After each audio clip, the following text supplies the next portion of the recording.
Like the Mingus family, they owned Edgewater Park at the time I started in 1971. I was hanging on the fence, taking pictures and spectator, loved the cars, never could afford one. Raced the streetcar down there for a trophy. So they had a quagmire in the lanes, somebody quit. There was a traffic jam there if you know Edgewater. So told the photographer there, I said, I think I can clean that mess up for you if you want me to go over and do it. So he talked to somebody and they come and got me and I did it. And he said, that guy will come talk to you about getting a job. I said, okay. So next week, nobody talked to me, so I went back on the fence. So the photographer saw me, he said, what are you doing over here? I said, well, nobody talked to me. He said, get back over there. So I started in the lanes at Edgewater, running ahead of the lanes. Two mentors I had there was a guy named Lee Holmes. He was the tech director, and Harvey Vaughn. They taught me how to be fair, square, straight. Said, we don't care who you like, keep it right in the middle. And I took that for granted. They were two great mentors then. So then in as in the 70s, a guy named Jim Settles bought Edgewater. So I was promoted to the starter by then, and we started having Winston races, and some of the older guys, Travis, the pros ran them back then. They had to run for points just like the sportsmen do. So I was a starter, ran the starting line all the time, and Bob Daniels was the director. I got to thank him and his wife, Eileen. He come down and said, after the race, he said, I like your work ethic. If you ever think you want to work a national event, let me know. So I went to there, and I thought I was a spectator. I like watching. Nationals was my passion, U.S. Nationals.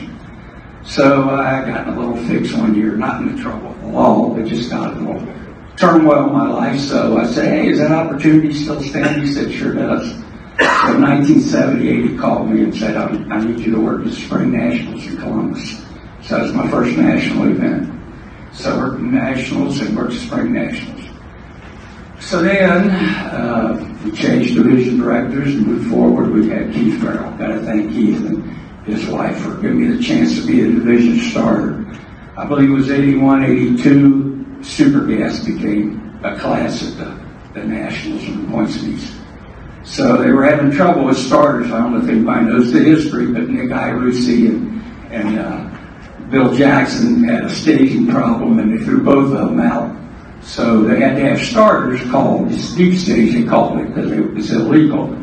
So we had to call it. You were a referee. You had to call deep stage. That's for the blue light special. So that's how I became the Division III starter. Keith asked me if I'd be a 3 starter. So then Keith retired. I got Jay. Jay was my boss and kept me around to be the starter for years. And then I moved on and worked in national events, big control staging. I worked everywhere there, but I like to say safety safari.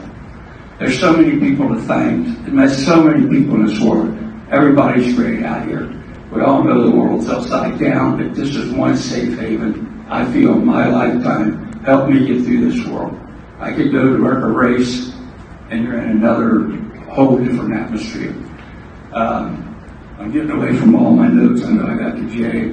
Will, I got to thank Will. He's given me the opportunity. I call myself a subcontractor now. So if you need help parking, give me a call. I'll try to come help you out. I can't thank him enough for letting me come back into the family like he has. NHRA in general. I can never thank NHRA enough. I've been all over the country, been to places I've never been in my life. I was a distillery worker. I made Cider 7 for a living.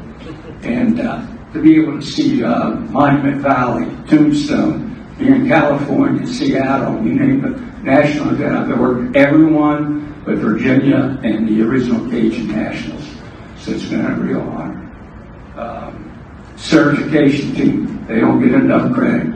These guys and gals, I'll tell you what, long hours, we'd be out there daylight till midnight, 1 in the morning, come back, hit it again.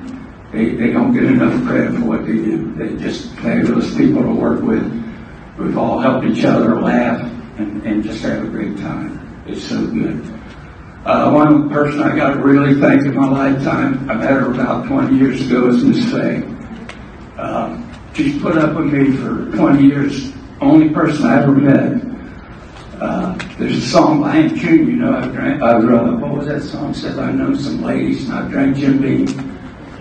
The lady I ever dealt with understood my passion for this sport. This lady got it, never had been to one. I tell the story. She wanted to come to the Nationals one year, so she came for 3 days. We were at home at the dinner table, and she'd never been to anything like this. And she says, I see why you do that. She saw the people, the friendships, the people you meet, and it was like, she gets it. And it was really neat, and she loves it too. Wally Parks. I had the thrill of having my picture taken with Wally Parks. Hangs on my wall to this day.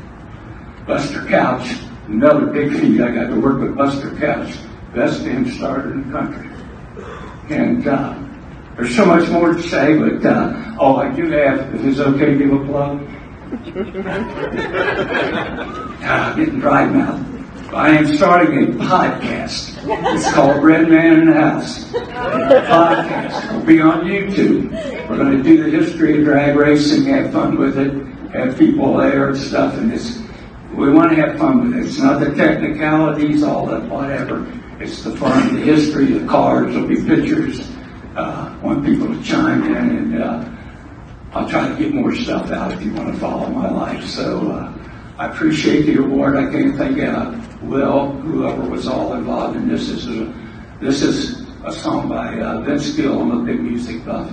I go high on the mountain.